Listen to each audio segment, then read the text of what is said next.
My presentation is on the relation between virtual and physical options for renewable energy, analyzing that at a state-by-state level. And I'll go into what that means a little further on in the presentation. So I'm Eric Hanson. I'm a thesis master's student under Dr. Casey Canfield, and I'm working on this kind of on behalf of the Sloan Foundation. Um, so just a few of the other authors who are going to be on the final report are going to be Dr. Casey Canfield, Dr. Mahalit Figueroa, who is from the economics department here at Missouri S&T, and Jenny Heater from NRL. So just as an introduction, as I'm sure everyone's aware, in the past few years, options for purchasing renewable energy have, proliferated. Nowadays, you can go to a community choice aggregator in certain states, and that's something where utilities kind of pool their energy generation into a single government-based organization. And that makes it easier to drive down prices and also to provide different green energy options. A lot of utilities nowadays are providing utility green pricing, allowing people to opt into paying a little bit additional every month and ensuring that either all of their energy or at least a certain portion is coming from exclusively green sources. There are also community solar farms where you can kind of buy a subscription to, a certain solar panel.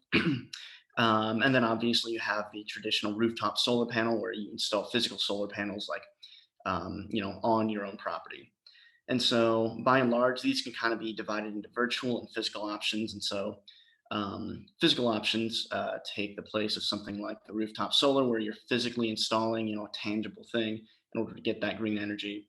And then a virtual option is something more like that utility green pricing, where the source of that energy isn't necessarily tangible to you. And so you're getting it through kind of like a provider. And so that's being considered a virtual option.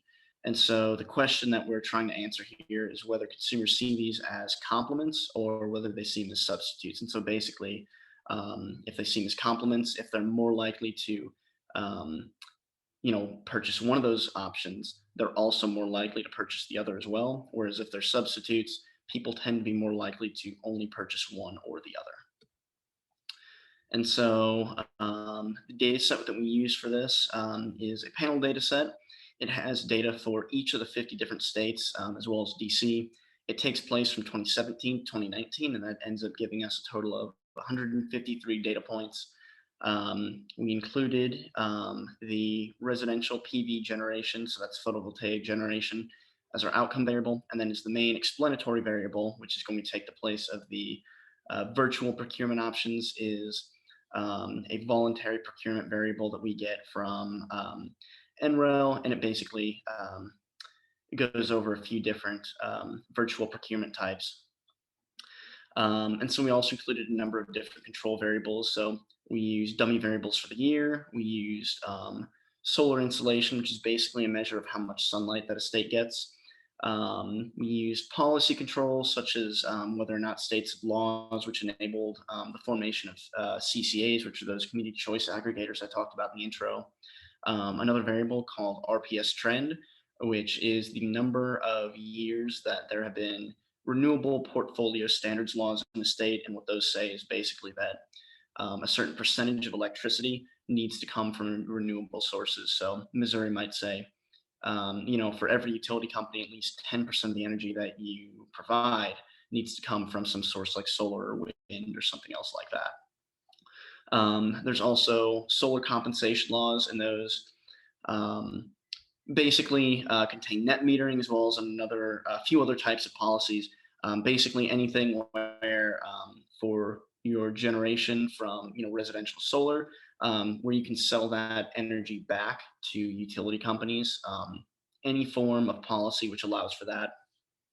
And then also we have variables for laws like tax credits and rebates for installing solar panels. And then lastly, we include some demographic controls. So the percentage of state that's male, the percentage that's white versus minority, the median age of the state, and the gross state product. So looking into our exploratory analysis, one of the first things that we saw was that a lot of the variables had pretty high, collinearity with one another. And so that was happening ultimately because population was the biggest factor in the state.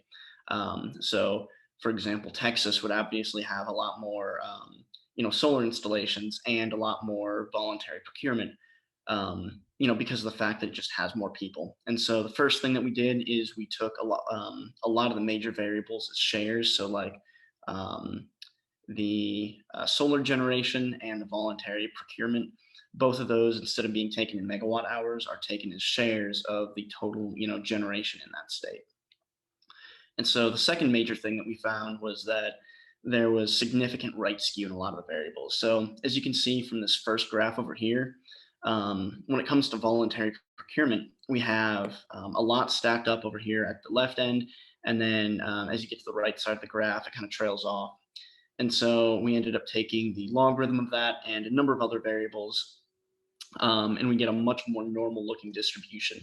And so both of these kind of assumptions we're making, we're going to be testing in the verification section, but those are the main two things that we found, going into the exploratory analysis. We also looked into the cross correlations between each of the variables that made it into the final model. Um, and so, as you can see from this, once we controlled for population, there's not nearly that same level of multicollinearity. And for the most part, most of them were all below zero point 0.5. There were a couple that above. And so, just for verification, like you'll see later in this presentation, we do take one of the larger ones, the interaction between total NREL voluntary procurement and the percentages of a state that's male, and we kind of test that to see if that interaction term is going to have a significant, impact on the model, and if it helps it or hurts it ultimately. So when it comes to model building, the first model, the main one, we built piecewise, and we started with just voluntary procurement. So it was only our outcome variable and that one explanatory variable. And then in models B, C, D, E, and F, we add more and more additional variables. So first that's solar insolation, which is the amount of sunlight the state gets, and then dummy variables for the year, energy economic factors like the gross state product and the average energy cost, and then those policy controls, and then the demographic controls that we talked about earlier. And then to test our assumptions, we also used a model 2, 3, and 4.